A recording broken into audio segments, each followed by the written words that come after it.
बिस्मिल्लाहिर्रहमानिर्रहीम। अस्सलामु अलैकुम। रब्बि ज़िदनी इल्मा। आज हम पढ़ते हैं 8वीं जमात की अगले नज़्म है हमारे पास, रेलगाड़ी का सफ़र, उसकी जानिब। और उससे पहले मैं आपको शायर के बारे में बताते चलूँ कि रेल का सफ़र के शायर जो हैं वो सैयद ज़मीर जाफ़री हैं। ये रेलगाड़ी का सफ़र जो है ये एक मज़ाहिया है। और मज़ाहिया नज़्म कौन सी होती है? मज़ाहिया नज़्म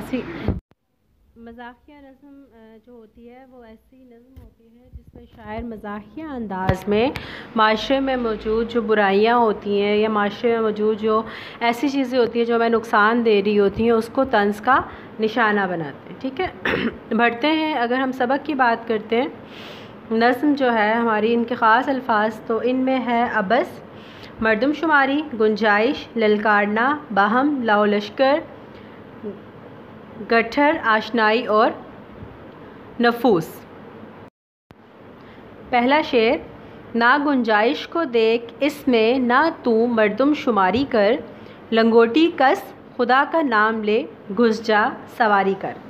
अच्छा, यहाँ पे शायर क्या है? शायर मज़ाहिया अंदाज में रेलगाड़ी के सफ़र का हाल बयान करता है। वो कहता है कि रेलगाड़ी में बहुत ज़्यादा भीड़ होती है, लोग एक दूसरे को धक्के दे रहे होते हैं।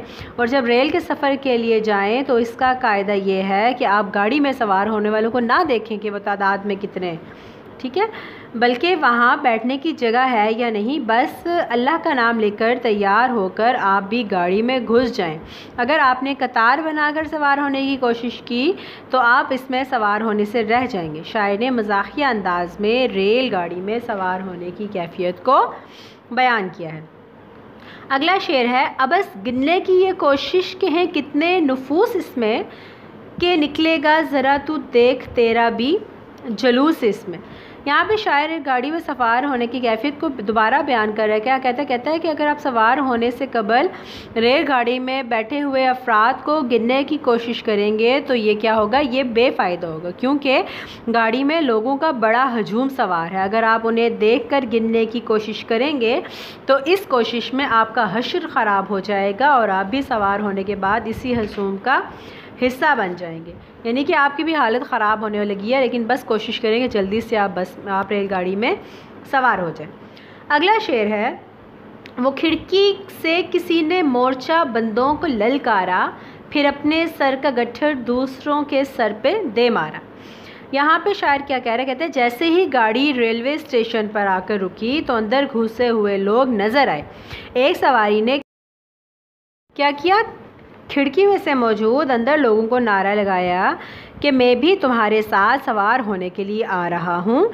और उसने अपने सामान की भरी गठरी खिड़की से अंदर फेंक दी और इस तरह अंदर फेंकी गई ये गठरी अंदर लोगों के सरों पर जा लगी। इसने देखा कि दरवाजे पर लोगों की भीड़ ज़्यादा है, इसलिए उसने खिड़की के रास्ते अपना सामान अंदर फेंका जो लोगों के सर पर जाकर लगा। आगे है, ये सारे खेत के गन्ने कटा लाया है डब्बे में, वो घर की चारपाई तक उठा लाया है डिब्बे में।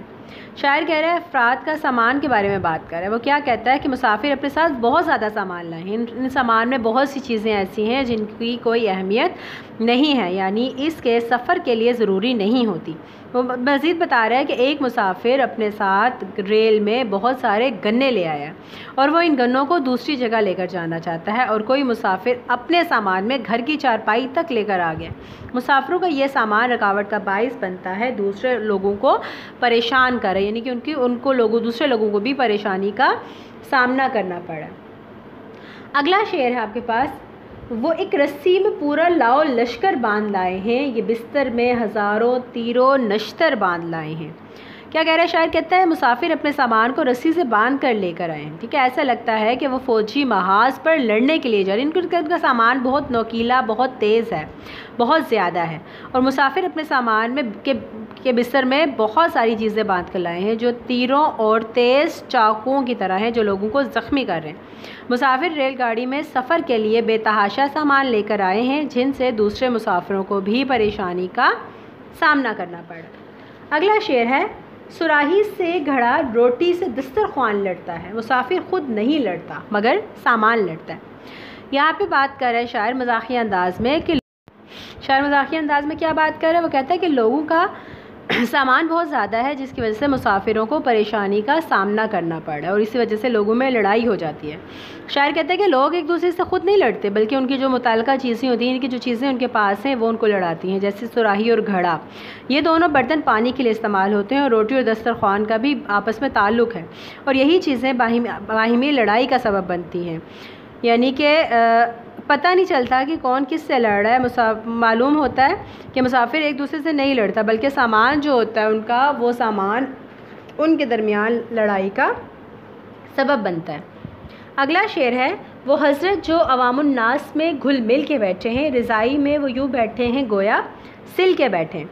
कह रहे शायर के रेलगाड़ी के अंदर मुसाफिर एक दूसरे के साथ जुड़ कर बैठे हैं, वो दूसरों के साथ रच बस जाते हैं और कुछ मुसाफिर रज़ाई ओढ़े हुए यूँ बैठे हुए हैं जैसे वो रज़ाई के अंदर सिल गए, यानी कि हिल नहीं सकते, एक दूसरे से इतना जुड़ के बैठे हैं। लोगों की हजूम की वजह से जगह तंग होती है और इस तंग जगह में हरकत करना मुश्किल हो जाता है। अगला शेर है, वो आ पहुँचा कोई चिमटा बजा कर मांगने वाला, बहुत मकबूल है लोगों में गा कर मांगने वाला। यहाँ पे शायर क्या कह रहे हैं, वो बता रहा है कि मुख्तलिफ़ अंदाज में लोग भीख मांगने के लिए आते हैं और इन भीख मांगने वालों में एक शख्स वो भी है जो चिमटा बजाकर गाना गाकर लोगों से भीख मांगता है।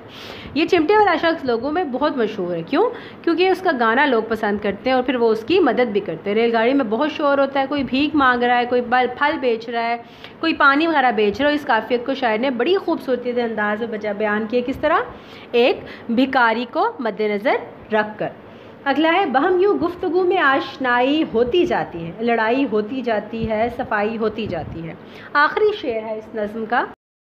यहाँ पे शायर क्या बयान कर रहा है, वो कह रहा है कि रेलगाड़ी अपनी मंजिल की तरफ बढ़ रही है और भीड़ में फंसे हुए लोग उन्हें एक दूसरे से बातें करना शुरू कर दी और जब वो बातें कर रहे होते हैं तो एक दूसरे से वाकफियत निकल आती है, यानी कि रिश्तेदारी निकल आती है।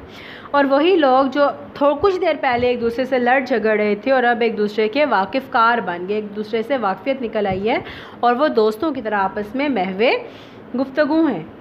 अच्छा, उम्मीद करती हूँ कि इस नज़्म को सुनने के बाद, इसको समझने के बाद इसकी जो मश्क है उसको हल करने में आपको आसानी होगी। वमा अलैना इल्लल बलागुल मुबीन।